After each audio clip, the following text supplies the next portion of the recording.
तो आइए दोस्तों, फिर से स्वागत है आप लोग का हमारे चैनल VVCC में। आज हम लोग एग्जाम के दृष्टिकोण से काफी महत्वपूर्ण प्रश्न को देखेंगे। एग्जाम में ये जो प्रश्न है इससे संबंधित मिनिमम 3 से 4 नंबर से लेकर के मैक्सिमम 7 नंबर तक के जो है कि इससे प्रश्न पूछे जाते हैं।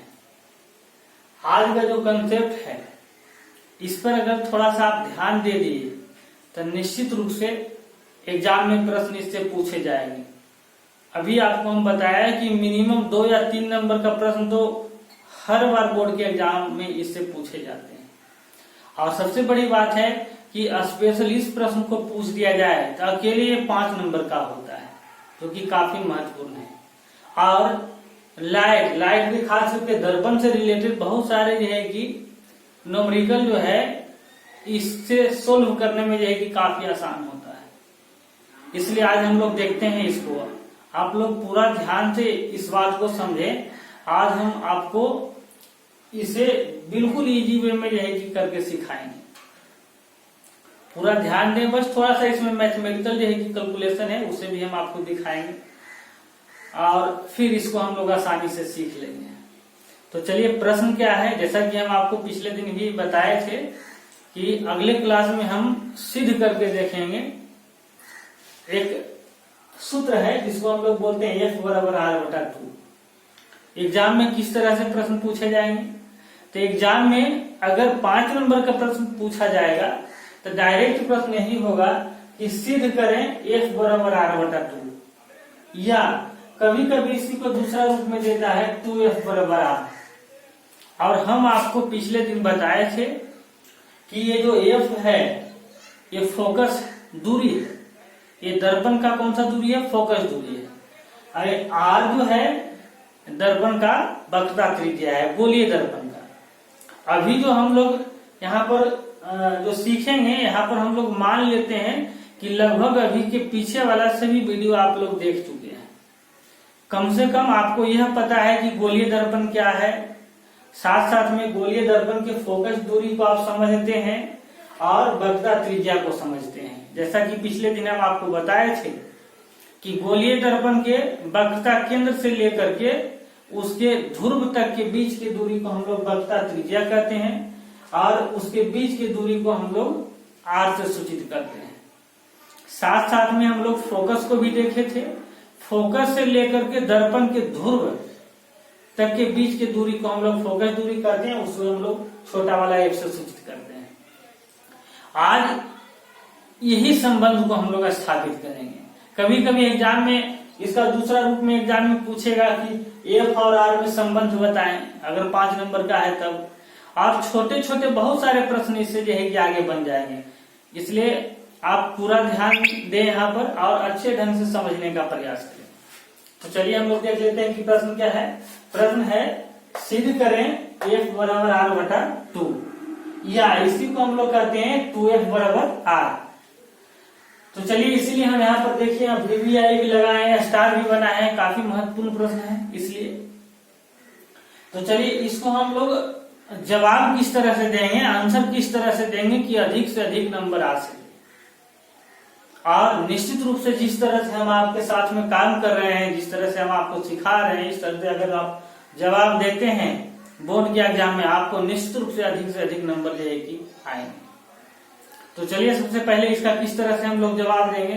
तो दोस्तों जब ऐसा प्रश्न आपसे पूछा जाए तो इसका सबसे पहला जो है कि काम है कि हम लोग एक फिगर बना लें।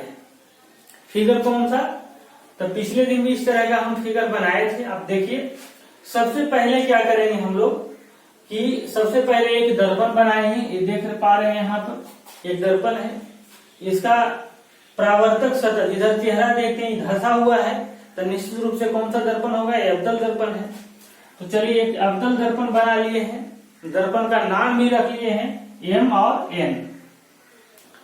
इसके बीच से C और P के बीच से एक रेखा को गुजारे हैं, इसको हम लोग मुख फोकस C और P से एक रेखा को गुजारे हैं, इसको हम लोग मुख अक्ष कहते हैं।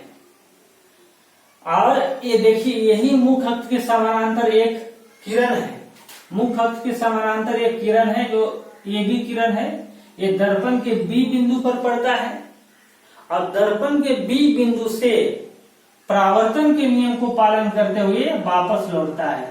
ये वापस लौटने वाली जो किरण है मुख्य अक्ष के एफ बिंदु से होता हुआ ये वापस लौट जाता है। तो सबसे पहला काम क्या करना है, इस तरह का फिगर को जो है कि ड्रा कर लेना है, बना लेना है। और बना लेने के बाद जैसे जैसे हम फिगर को बनाए हैं वैसे वैसे बस इसको लिख देना है। देखिए यहाँ फिगर आप समझ रहे हैं, तो यहाँ जो लिखा हुआ है बात उसको लिखने में बिल्कुल आसान है, जैसे बना है वैसे लिखे। तो चलिए सबसे पहले इसको हम लोग ड्रा कर लेंगे, बनाएंगे, उसके बाद हम लोग क्या करेंगे, इसको बनाने के जस्ट बाद, इसको बनाने के बाद आप नीचे लिख सकते हैं, क्योंकि यह बोर्ड काफी छोटा है इसलिए इसमें हम साइड में लिखे हैं। तो चलिए इसको बना लेने के बाद क्या करना है, इसके बना लेने के बाद जस्ट नीचे हम लोग लिखेंगे माना कि ए में एक अवतल दर्पण है। जैसा कि अभी आपको बताया कि ए में एक कैसा दर्पण है, अवतल दर्पण है। देखिए ध्यान से जब आप सुनेंगे तो निश्चित रूप से आपको घर में रखने के लिए बार बार परिश्रम करने की कोई जरूरत नहीं। आपको वीडियो बस देखते रहिए, लास्ट तक देखते देखते सब सीख जाइएगा। ज्यादा जो है कि प्रेशर देने की कोई बात नहीं, यही आप सीख जाएंगे। हम 2-3-4 बार इस बात को बोलेंगे ताकि आप यहीं पर क्लास में ही सीख जाए। तो चलिए माना कि ये मैंने एक अवतल दर्पण है, तो यहाँ देखिए ये मैंने क्या कैसा दर्पण है, अवतल दर्पण है, आप पहचान पा रहे हैं, जिसके मुख्य अक्ष सीपी के समानांतर, मुख्य अक्ष यहाँ पर देख रहे हैं सीपी है, इसके समानांतर ए भी आपतित किरण दर्पण के बी बिंदु पर पड़ती है। तो देखिए मुख्य अक्ष के समानांतर ए भी आपतित किरण दर्पण के कौन सा बिंदु पर पड़ा, बी बिंदु पर पड़ती है। और परावर्तन के बाद यहाँ से परावर्तित हुआ, परावर्तन के बाद मुख्य अक्ष के एफ बोले तो फोकस से वापस लौट जाती है। मुख्य अक्ष कहाँ से लौट जाती है, फोकस से वापस लौट जाती है। इतना पहले लिखना है और लिखने के जस्ट बाद एक बनावट हम लोग को बनाना है। यहाँ बनावट लिखेंगे और बनावट में लिखेंगे क्या कि मुख्य अक्ष के सी बिंदु से, मुख्य अक्ष के सी बिंदु से दर्पण के बी बिंदु पर लंब डाला। तो देखिए मुख्य अक्ष का सी बिंदु यहाँ है, तो सी बिंदु से होते हुए दर्पण के जो है कि कौन सा बिंदु पर लंब डाले हैं, बी बिंदु पर लंब डाले। और आपको पिछले दिन एक किरण आरेख में हम बताए थे कि अगर मुख्य अक्ष के सी बिंदु से दर्पण पर लंब डाला जाए तो ये किरण जिस रास्ते से जाती है वही रास्ते से वापस लौट जाती है। यहाँ बस आपको ध्यान यह देना है कि ये दोनों किरण के बीच में ये क्या है, लंब है। तो चलिए यहाँ तक की बात आप लोग को अच्छे ढंग से समझ में आ गया होगा। आगे हम लोग देखते हैं कि अब इसके बाद क्या करना है। तो ये पहला काम, पहला में इसको आपको फिगर बनाना है, दूसरा में इसको आपको लिखना है, तीसरा में आपको बनावट इतना लिख देना है। लिख देने के बाद इस पर लंब इस तरह से डाल देते हैं। अब क्या करेंगे जो सोचिए। अब इसके अगले कार्य में हम लोग क्या करेंगे कि यहाँ पर देखिए क्या हो रहा है इस घटना में। तो इस घटना में देखिए यहाँ पर ये आपतित किरण है जो दर्पण के बी बिंदु पर आकर के पड़ रहा है। ये टकरा करके वापस लौट रहा है, ये टकरा करके वापस लौटने वाला किरण है। तो ये परावर्तित किरण है, आपतित किरण है और परावर्तित किरण। और यही बिंदु जहां ये टकरा करके वापस लौटा है यहीं पर हम लोग लंब डाले हैं। तो ये लंब हो गया। और आपको हम परावर्तन के नियम में बताए थे कि जब भी कोई प्रकाश की किरण आकर के दर्पण से टकराता है और वही बिंदु पर अगर कोई लंब डाला हुआ रहे तो टकरा करके वापस लौटने वाली किरण इस लंब के साथ और आकर के टकराने वाले किरण और जाने वाले किरण, ये दोनों के बीच एक कोण बनता है। और ये आने वाला किरण के साथ जो कोण बनता है उसको हम लोग कोण आई कहते हैं। इसको हम लोग आपतन कोण कहते हैं। ये वाला आई कौन सा कोण हो गया, आपतन कोण।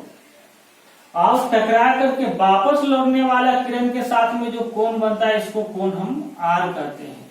इसको हम लोग परावर्तन कोण कहते हैं। और आपतन कोण परावर्तन कोण बराबर होता है, यह हम लोग पिछले क्लास में देखे थे। तो पिछले क्लास में ये सारा चीज हम लोग देखे थे कि आतंक कोण परावर्तन कोण के बराबर होता है, अतः हम लोग कह सकते हैं कोण आई बराबर कोण आर। कौन सा नियम से? तो यह परावर्तन के नियम से ये दोनों आपस में क्या होता है? बराबर होता है। तो चलिए दोस्तों यहाँ पर हम लोग लिखते हैं क्या? कोण आई बराबर हो जाएगा कोण आर। चलिए यहाँ अगर इसको आप समझने में दिक्कत हो रहा है तो पीछे परावर्तन के नियम को आप देखे जा करके। आपतन कोण परावर्तन कोण के बराबर होता है, तो कोण आई बराबर कोण आर। इसके जस्ट बगल में हम लोग लिख सकते हैं कैसे? तो परावर्तन के नियम से, परावर्तन के नियम से ये दोनों कोण आपस में क्या होता है? बराबर होता है। चलिए इसके बाद हम लोग देखते हैं जब कोण आई बराबर कोण आर हो गया तो हम कह सकते हैं कोण ए बी सी। कौन सा कोण? ए बी सी बराबर हो जाएगा कोण सी बी एफ का। तो चलिए यहाँ पर हम लोग लिख सकते हैं कोण ए बी सी बराबर हो जाएगा कौन सा कोण का? सी बी एफ का। कोण सी बी एफ का। चलिए ये बराबर जब हो गया तो इसको हम लोग समीकरण लिख लेते हैं कितना? 1। तो यहां समझ गए ये दोनों कोण जो आपस में बराबर हो गया, कौन नियम से हो गया बराबर? तो परावर्तन के नियम से। उसके बाद थोड़ा सा हम एक और जो है कि कंसेप्ट को देखेंगे मैथ का। जैसा कि आप जानते हैं कि अगर तो कोई दो रेखा को कोई तीसरा रेखा इस तरह से प्रतिच्छेदित करे, ये दो पैरेलल रेखा है, दो समानांतर रेखा को अगर कोई तीसरा रेखा इस तरह से प्रतिच्छेदित करे तो इसका ए वाला कोण आपस में बराबर होते हैं और इसका ए कोण भी आपस में बराबर होते हैं। यानी दो समानांतर रेखा को कोई तीसरा रेखा प्रतिच्छेद करे तो इसका एकांतर कोण आपस में क्या होता है? बराबर होता है। तो यहाँ भी हम लोग देख पा रहे हैं उसी तरह से कुछ कंडीशन उत्पन्न हुआ है। आप देख पाएंगे यहाँ C और P ऊपर ही लिखे हैं कि C और P के समानांतर आया है कौन सा किरण? A B. इसका मतलब C और P के समानांतर ए बी है, यानी C और P के समानांतर कौन सा रेखा है? A B. और यहाँ पर जो लंब इस तरह से हम लोग डाले हैं, ये इस तरह से इसको प्रतिच्छेद करने वाली रेखा का काम कर रहा है यहाँ पर। इसी वजह से हम लोग कह सकते हैं कि कोण ये जो आई देख रहे हैं, कोण आई और ये दूसरा कोण ए, ये दोनों कोण भी आपस में क्या हो जाएगा? बराबर हो जाएगा अंतः एकांतर कोण से। कैसे बराबर हो जाएगा? फिर से देखिए ए रेखा दोनों आपस में समानांतर है, ये प्रतिच्छेदी रेखा का कार्य कर रहा है, इसलिए कोण ए और कोण ए, यानी हम लोग कह सकते हैं कोण ए बी सी और कौन सा कोण? बी सी एफ, ये दोनों आपस में बराबर हो जाएगा अंतः एकांतर कोण से। तो चलिए यहाँ पर हम लोग कर लेते हैं कोण ए बी सी। कोण ए बी सी बराबर हो जाएगा कौन सा कोण का? बी सी एफ का। कोण बी सी एफ का बराबर हो गया। इसको हम लोग लिखेंगे समीकरण 2। बगल में हम लोग लिख लेते हैं कि यह अंतः एकांतर कोण से, यानी यह अंतः एकांतर कोण से ये दोनों आपस में कोण क्या हो गया है? बराबर हो गया है। यहाँ समीकरण 1 बनाए, समीकरण 2 बनाए। अब देखिए आगे का कार्य हम लोग को करना, चूंकि ये बोर्ड छोटा है तो ऊपर जो लिखा हुआ पार्ट है उसको हम मिटा देते हैं। आपको लिखना रहेगा तो वीडियो को रोक करके इसको देख करके आप लिख सकते हैं। क्योंकि छोटा है तो फिर नीचे लिखेंगे तो फिर एडजस्ट नहीं हो पाता है, इसलिए इसको ऊपर वाला भाग को हम मिटाते हैं भी है। उसके बाद हम लोग 2 समीकरण के बाद आगे देखते हैं। तो चलिए यहाँ तक हम मिटा लेते हैं। आप लगातार जब सिद्ध करेंगे तो सिद्ध करने के क्रम में आप ऐसे ही इसके जस्ट नीचे ही लिखते चले जाएंगे। और ये काफी महत्वपूर्ण है, बिल्कुल आसान है। 1-2 बार बस इसको देख लें वीडियो और 1-2 बार लिखने का प्रयास करें, निश्चित रूप से आपको आसानी से एग्जाम में नंबर दिलाएगा। तो चलिए यहाँ 2 समीकरण हम लोग देखें।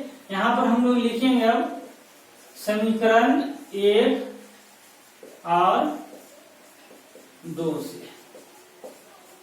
तो चलिए हम लोग देख लेते हैं समीकरण 1 और 2 से। समीकरण 1 2 में क्या है, देख रहे हैं कि एक तरफ वाला कोण ए बी सी, यानी कोण ए बी सी, यानी इधर वाला कोण जब बराबर है तो इधर वाला भी क्या होगा, बराबर होगा। ऐसा आप मैथ के ज्यामिति में पढ़े हैं कि अगर किसी दो त्रिभुज का दो कोण इधर वाला बराबर इधर वाला बराबर, तो ये दोनों भी आपस में क्या हो जाएगा, बराबर हो जाएगा। अगर यहाँ नहीं समझते तो यहाँ समझ पाए, बिल्कुल आसानी से समझ जाइएगा। देखिए ये कोण जब ये कोण का बराबर है, ये दोनों कोण जब आपस में बराबर है, यहाँ हम देख रहे हैं कि ये कोण का बराबर है, ये दोनों कोण भी आपस में बराबर है, ये दोनों कोण भी आपस में बराबर है, तो निश्चित रूप से ये दोनों कोण भी आपस में क्या हो जाएगा, बराबर हो जाएगा। आप सही समझ पा रहे हैं।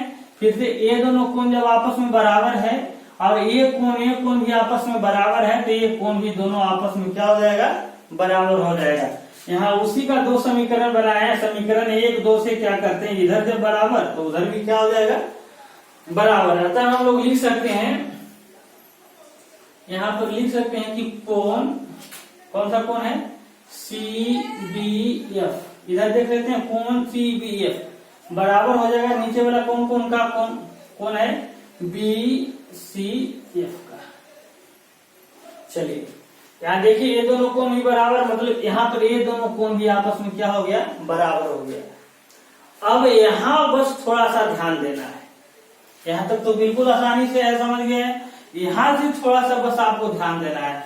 अब देखिए एक नया कंडीशन उत्पन्न हो गया है। यहाँ देख पा रहे हैं एक त्रिभुज है BCF क्या है, एक त्रिभुज है। और यहाँ आप देख रहे हैं कि BCF एक त्रिभुज है, एक ही त्रिभुज का दो कोण आपस में बराबर हो गया है। ये कोण दोनों आपस में क्या हो गया है, बराबर हो गया है।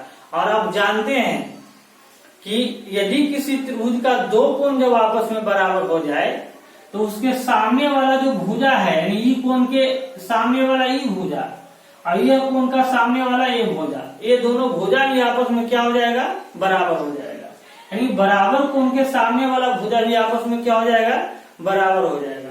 और जब किसी त्रिभुज के दो कोण बराबर हो जाए, दो भुजा इस तरह से बराबर हो जाए, तो उस त्रिभुज को हम लोग समद्विबाहु त्रिभुज कहते हैं।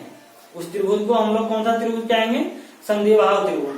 अतः हम कह सकते हैं कि त्रिभुज BCF, कौन सा त्रिभुज BCF एक समद्विबाहु त्रिभुज है और इसका CF बराबर हो जाएगा FB, हो जाएगा ना। यानी CF बराबर हो जाएगा क्या, FB। तो यहाँ पर हम लोग लिख सकते हैं,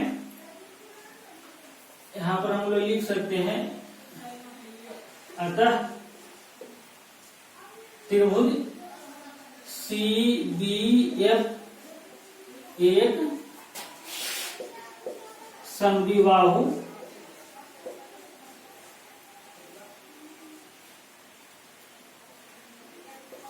त्रिभुज है, समद्विबाहु त्रिभुज है। और इसका भुजा और इसका भुजा कौन कौन सा भुजा है, एक CF है, CF तथा FB क्या होगा, बराबर होगा। चलिए तो इसका ये त्रिभुज BCF है, BCF जो त्रिभुज है ये समद्विबाहु त्रिभुज हो गया। जब समद्विबाहु त्रिभुज हो गया तो ये दोनों भुजा आपस में क्या हो गया, बराबर हो गया। तब हम यहाँ पर नीचे लिख सकते हैं कि CF बराबर FB। क्या लिखेंगे, CF बराबर FB। यहाँ दो समीकरण तक हो गया है, तो यहाँ पर इसको हम लोग समीकरण क्या बना लेते हैं, 3। यानी दो समीकरण तक हो गया है, तो यहाँ हम लोग समीकरण बना लेते हैं 3। मुझे ऐसा लग रहा है कि आप लोग इसको समझ पाए होंगे। अगर नहीं समझ पाए होंगे तो नीचे कमेंट बॉक्स में जरूर आप लिखें कि इसको आप नहीं समझे हैं, जहाँ दिक्कत है जरूर लिखिएगा, ताकि आगे जब हम वीडियो बनाएं तो इसको देखें और फिर से हम आपको समझाने का प्रयास करेंगे। तो चलिए, अब बहुत छोटा है क्योंकि यहाँ नीचे मिटाना पड़ेगा, यहाँ नीचे मिटा लेते हैं। अब हम लोग आप रोक करके इसको नीचे भी लिख सकते हैं, जैसे जैसे मिटा रहे हैं उसी तरह से क्रम में आप लिखते चलेंगे। तो चलिए यहाँ पर हम मिटा लेते हैं। अब हम लोग समीकरण 3 तक पहुंच गए हैं। समीकरण में हम 3 में हम लोग क्या देख रहे हैं कि त्रिभुज BCF का ए और ए दोनों भुजा आपस में क्या हो गया है, बराबर हो गया है। अब यहाँ पर विशेष ध्यान चाहिए, अब यहाँ पर विशेष ध्यान देने की जरूरत है। बच्चे सभी लोग यहाँ तक सारे कार्य को कर लेते हैं, इसके बाद ही बच्चे में दिक्कत है। तो यहाँ पर क्या दिक्कत है उसको आप समझिए, बस छोटा सा बात है उसको आपको समझना है।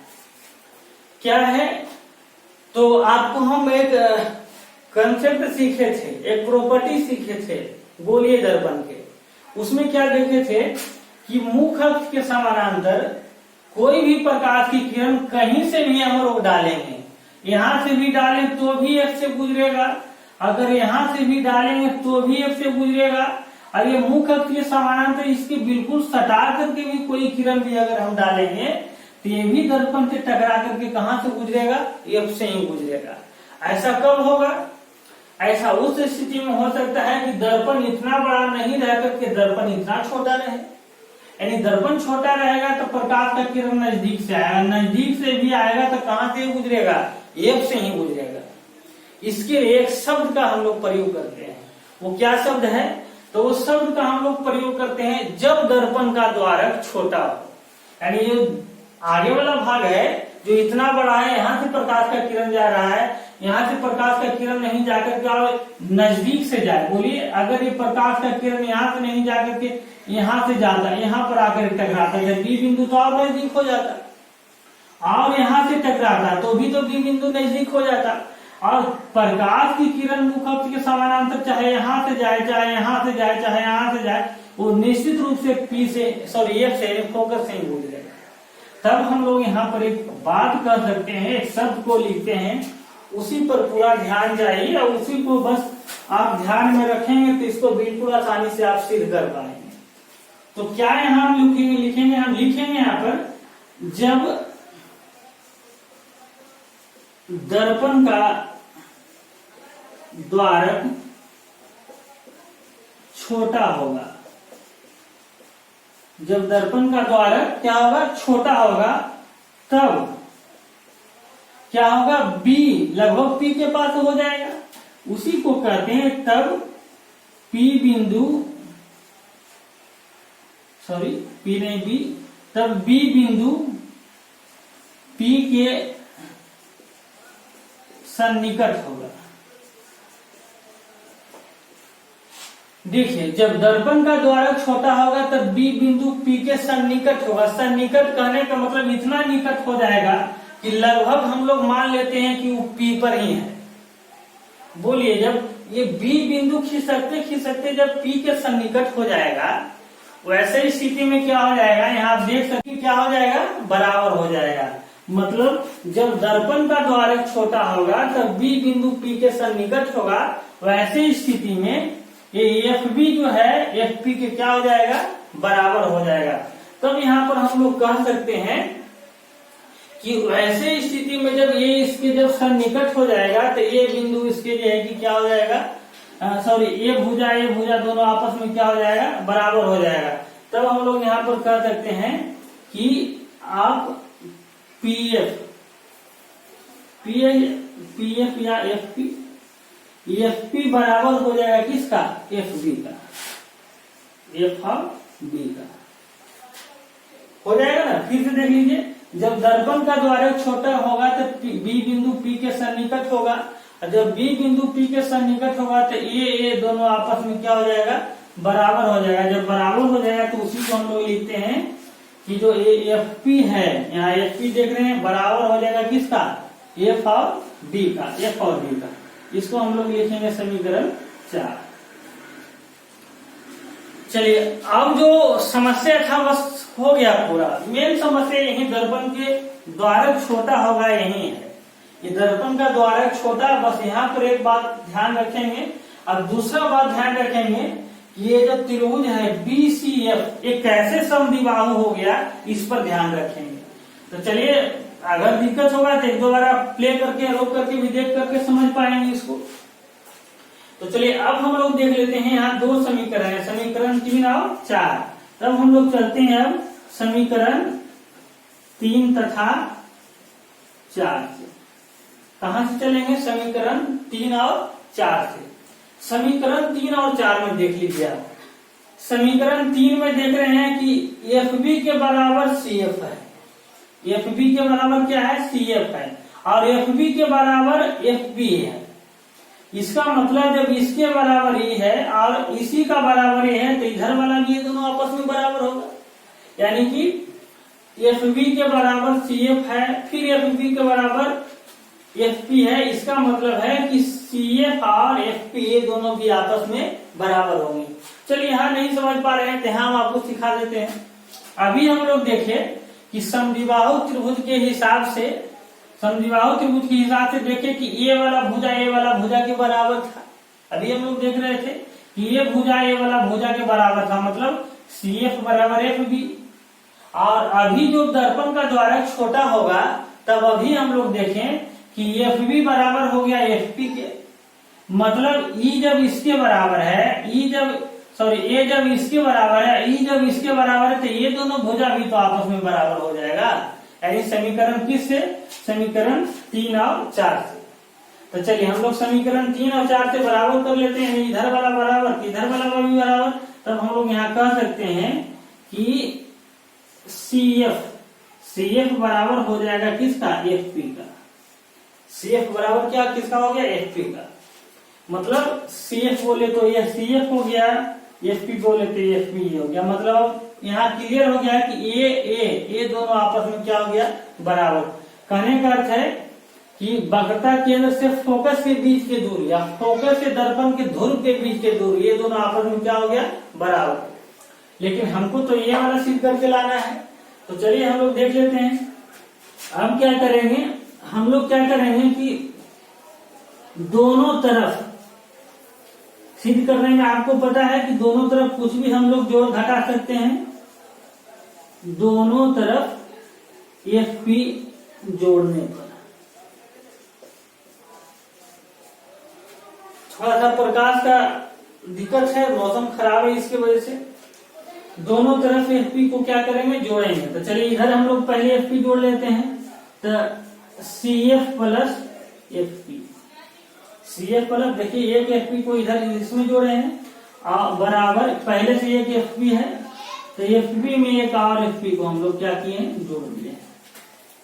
चलिए अब लगभग काम पूरा हो गया, बस थोड़ा सा और ध्यान देना है आपको। पहले इस फिगर में हम लोग एफ और आर को पता कर लेते हैं ये है कहाँ। तो आपको हम बताए थे कि ई वाला एफ से पी के बीच के दूरी को फोकस दूरी कहते हैं, और इसे हम लोग छोटा वाला एफ से क्या करते हैं? सूचित करते हैं। मतलब एफ और पी के बीच के दूरी को फोकस दूरी कहते हैं, और इसको हम लोग छोटा वाला एफ से क्या करते हैं? सूचित करते हैं। सी और पी के दूरी को हम लोग वक्रता त्रिज्या कहते हैं, और इसको हम लोग बड़ा वाला आर से सूचित करते हैं। तो चलिए ये बड़ा वाला आर से, यानी यहाँ से यहाँ तक ये वक्रता त्रिज्या हो गया, ये हो गया क्या हो गया? फोकस दूरी। अब यहाँ पर आप देखिए हम लोग कर सकते हैं कि सी एफ और plus F P, C F और प्लस एफ पी, यानी ये दोनों को जब जोड़ दें तो हम लोग लिख सकते हैं C F plus F P बराबर सी पी। बोलिए लिख सकते हैं इसको। यहाँ पर हम लोग और करके लिख देते हैं, या इसी को हम लोग लिख सकते हैं सी पी। बोले सी पी क्यों लिखे समझे आप? बड़ा लिखते हैं थोड़ा। सी पी क्यों लिखे? क्योंकि सी एफ में एफ पी को हम लोग ऐड किए, तो सी एफ और एफ पी को जब ऐड करेंगे तो डायरेक्ट यहाँ से यहाँ तक की दूरी को बताएगा, ये हो जाएगा क्या? C P. तो चलिए सी पी हो गया, ये बराबर यहाँ पर है। अब देखिए एक एफ पी है, एक और एफ पी है, तो एफ पी का एफ पी हो गया, 2 एफ पी हो गया, 2 एफ पी हो गया। और यहाँ पर आप देखिए सीपी बोले तब क्या है? वक्रता त्रिज्या। जैसे हम लोग बड़ा वाला आर से सूचित करते हैं, इसलिए क्या हो जाएगा वाला? सीपी बोले तब आर। यहाँ बराबर, अब देखिए 2 है तो 2 रह जाएगा। एफ पी है बोले तो क्या हो गया? फोकस दूरी, फोकस दूरी की जगह पर क्या होगा? छोटा वाला एफ। तो यहाँ आप देख पा रहे हैं कि इसका दूसरा पार्ट को हम देख रहे हैं उसकी होकर क्या है? बस अंतर है, इसको चाहे तो इधर उधर हम लोग कर सकते हैं, या समझने में दिक्कत है तो इसको आप इधर कर लीजिए। इसको हम चाहें तो ऐसे भी कर सकते हैं, 2f बराबर आर। देखिए यहाँ पर इसका दूसरा पार्ट ये सिद्ध करके आ गया। इसको जब करना है तो एक को यही हम रहने देंगे, 2 यहाँ गुना में उधर जाएगा तो क्या हो गया भाग में, तो 1 बराबर हो जाएगा r/2। यही हम लोग को सिद्ध करना था। और दोस्तों अगर यहाँ तक आप सिद्ध कर लेते हैं तो बोर्ड के एग्जाम में आपसे 5 नंबर के प्रश्न पूछे जाएंगे और 5 नंबर आपको बिल्कुल आसानी से आएगा। तो अभी हम आप लोग को सिद्ध करके सिखाए 1 बराबर r/2 के बारे में या 2f बराबर r। तो यहाँ पर बस अब बोर्ड के एग्जाम में किस तरह से इसे प्रश्न पूछा जाता है इसके बारे में आप समझ लीजिए। अगर बोर्ड के एग्जाम में पूछा कि सिद्ध करें f बराबर r/2 या 2f बराबर r, तो जो अभी हम सिद्ध किए वही लिख देना, वही आंसर है f बराबर r/2, सॉरी f बराबर r/2 का। अगर एग्जाम में यही प्रश्न को दूसरे शब्द में कैसे पूछता है, तो दूसरा शब्द में पूछेगा गोलीय दर्पण में सिद्ध करें f बराबर r/2, तो अभी जो हम सिद्ध किए वो गोलीय दर्पण का ही है, इसलिए जो अभी सिद्ध किए इसका भी प्रश्न है, ये जो प्रश्न है इसका भी आंसर वही है जो अभी हम सिद्ध करके बताए। इसके ऊपर वाला अगर जो पूछे सिद्ध करें तो उसका भी आंसर वही है। तीसरा तरह का जो प्रश्न आपसे पूछा जाएगा वो पूछा जाएगा कि अवतल दर्पण में सिद्ध करके बताएं f बराबर r/2, तो उसका भी आंसर वही है जो अभी हम सिद्ध करके बताए। तो चलिए यहाँ पर आप देख पा रहे हैं कि बोर्ड के एग्जाम में 3 तरह से प्रश्न पूछे जाते हैं, तो तीनों का जवाब वही है। चाहे आपसे सिद्ध करने के लिए कहे f बराबर r/2, चाहे आपको कहे कि गोलीय दर्पण में सिद्ध करके बताएं f बराबर r/2, चाहे आपको कहे कि अवतल दर्पण में सिद्ध करके बताएं f बराबर r/2, तो सारा का यही आंसर वही है, वही आप लिख सकते हैं। लेकिन बात यह है कि यदि आपसे कहें कि उत्तल दर्पण में सिद्ध करके बताएं f बराबर r/2, तो उत्तल दर्पण में जब सिद्ध करने की जब बारी आएगी तो उसका आंसर वो नहीं है। इसके लिए फिर से दूसरे, अब हम जैसे कि बताए थे कि ये देखिए एक अवतल दर्पण बनाए थे, अब उत्तल दर्पण में जब सिद्ध करने के लिए कहेगा f बराबर r/2, तो उसके लिए फिर दूसरा यह की स्थिति उत्पन्न होगा। सभी बच्चे इसको सिद्ध करने का प्रयास करिए और करके देखिए f बराबर r/2 बनता है कि नहीं बनता है। अगर नहीं बने तो कमेंट बॉक्स में आप जरूर लिखेंगे, तो फिर कभी टाइम मिलेगा फिर नीचे यानी उत्तल दर्पण में भी f बराबर r/2 सिद्ध करके हम आपको सिखाएंगे।